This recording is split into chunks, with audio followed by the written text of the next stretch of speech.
Hello everyone, welcome back for another Star Trek Discovery official Starships collection review. I have in front of me issue number 7, the USS Buran NCC-1422 as seen in Star Trek Discovery. And I forget what episode, but it's in the one of the Mirror Universe episodes, that is. And of course I have a magazine and a ship right here in a box. So I'm just going to jump right on into the magazine. So first off, you'll notice the cover image is pretty decent and very nice. All of the magazines are very glossy, so that's consistent there quality-wise. You open it up and you have a little specification information. But first, it's considered Cardenas class, launched in the 23rd century and 441 meters long. Again, you open the page, the format is the same as every other magazine in both this collection and the normal Starships collection. And of course shows you how to mount the model to the stand, in addition to various copyright and company information and more on the specification. Of course, as I said, Cardenas class in the Federation, 23rd century, 441 meters long. Turn the page and you have some more other different views of the ship there, which is kind of nice, as well as some text about it. I think this is one of those ships that only appeared like a few frames, and that was it. So, and then there's more on that, some more views of the ship and more text on it. And of course, a section on the designing process of this class of ship here. And more on that, and more of John Eves' conceptual concept art, excuse me. And more on that. It's always cool to have these concept art and various drawings and stuff like that to kind of see the thought process. And to be honest, in some cases, the concept designs are almost better.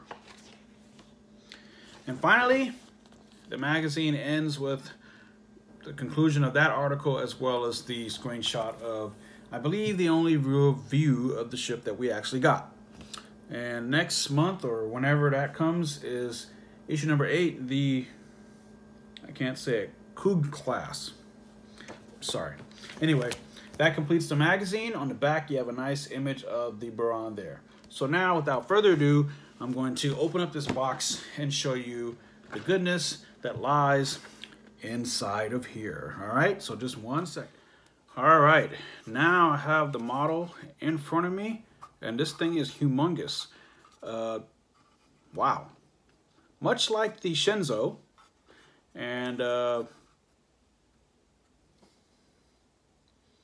Kerala, this one's pretty big. I mean, look at that. That's what it looks like in the palm of your hand, and this thing is bigger than my hand. So, and as you can see, it's got 4 warp nacelles there, 2 on the top in the upswept condition, and 2 down below, hanging below. And oddly enough, it's almost like, if you can just picture this for a second, the top portion is like the NX-01, right? Almost, right? Or the Shenzhou or the Kerala, depending on your point of view. And then on the bottom, it looks like the Shenzhou or the NX-01, or any of those ships upside down. You can kind of see it there. So it's pretty cool. The paint work is exquisite on this model. Sorry, I have a little styrofoam stuck in there from the box. Oh well, I'll get it later. The font and registry, or the registry and the font of the registry looks fantastic. As you can see, it's nice, crisp, and clear. USS Buran NCC-1422, and some nice Aztecing and paneling work there. It's very nicely detailed from the back portion here where this impulse engine is all the way up to the front. And on the underside, it looks pretty darn cool. And I believe that's the deflector dish right there. So it's nice to see on Discovery that the deflector dishes are back where they were, as opposed to being anyway. Now, I don't know what the case about this ship in particular, but I don't know if the bridge is actually on top or down below, because that seems to be a Discovery thing. Apparently ships in that show have their bridges down at the bottom. So, some of them anyway. But this is a pretty awesome model. I was looking forward to this one after having seen it in person before, and I was like, wow, this looks pretty awesome. John Eves did an excellent job designing this. My only thing, again, my only criticism mainly with the actual design, or at least with the way the aesthetic is, this does not scream pre-Star Trek the Original Series to me. I'm sorry, it doesn't. The design is fantastic. This model in particular that's in my hand is fantastic.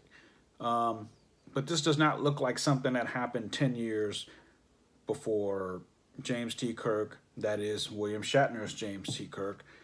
This does not look like something that happened after the original pilot episode, also known as The Cage. Could it have happened? Maybe, but I just don't see. This looks like something that was in the 24th century or later, and I can see that totally happening. But anyway, this is a fantastic model, and even from the side it looks great. Again, the registry just pops out at you, and on the nacelles there doesn't appear to be any kind of registry or anything there, and I don't see any Starfleet stripes or pendants or anything, although there appears to be some kind of stripe there, or just a simple line there, nothing spectacular. The fronts of the nacelles have these sort of things in there. They're not really colored or anything, they're just plain, just like the rest of the ship, excuse me. The saucer section, the top is plastic, as you can tell. The bottom is also plastic, but the weight is really around this ring here, this outer edge of the saucer. It appears to be almost all metal, and it definitely, you can feel it. It's in there, and I believe portions of this is also metal, and of course the nacelles are plastic. So when you pull this out of the box, be very careful. I have to say it looks great, and also the registry is down there on the bottom on opposite sides of the hull there. And the deflector dish has its needle or antenna or whatever that is. The stern of the ship and of this model looks pretty cool. It looks great. It's a great looking model. It says Buran there. If you look closely, you can see it there. I would have liked to have seen maybe some coloring on the impulse engines, but that's a minor thing in the grand scheme. And personally, I would have liked to have seen the registry on the nacelles, or maybe the familiar Starfleet stripe or something. And again, that goes back to the criticism that I said earlier about Starfleet ships in this period of time. You know, aside from the general aesthetic, that is a saucer section, warp nacelles, a deflector dish, a bridge, that sort of thing. And of course, familiar numbers and letterings and names and that sort of thing. I just don't see this fitting into that time.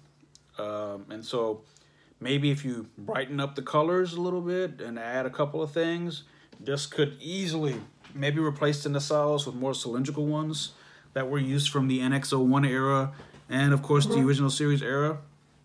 It would easily fit right in.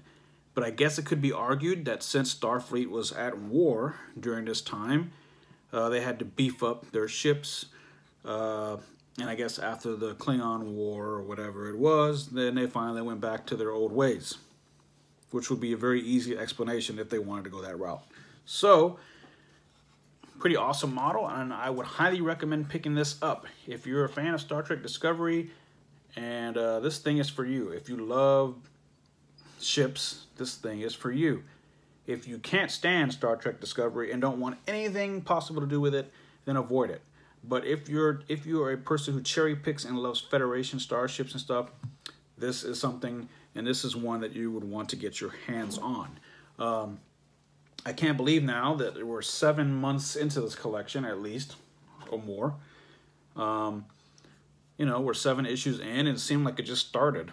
And it's definitely nice to have, you know, especially now that the Blu-ray from first season has just come out last week. So this is definitely cool. And I'm very happy with the ships in this collection, at least the models, that is. There are no real quality issues. Mine came in one piece. The box is very sturdy. You know, it's just an awesome model. And I would hope that you will consider going out there, looking it up, and picking one up for yourself if you're not already a subscriber. And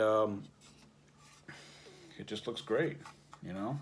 No matter what vantage point you want to look at it, whether it be like this, like this, like this, like this, or from the side, or from the bottom, or from the back, it looks great.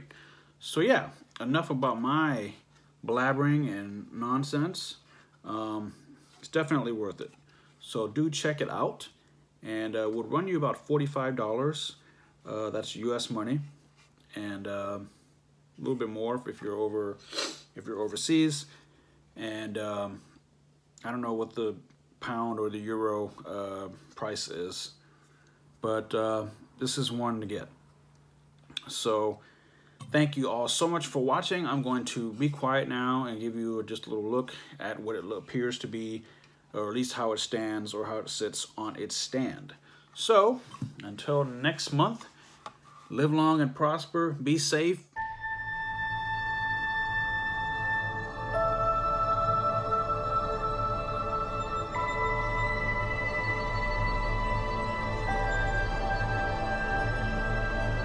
Thank you.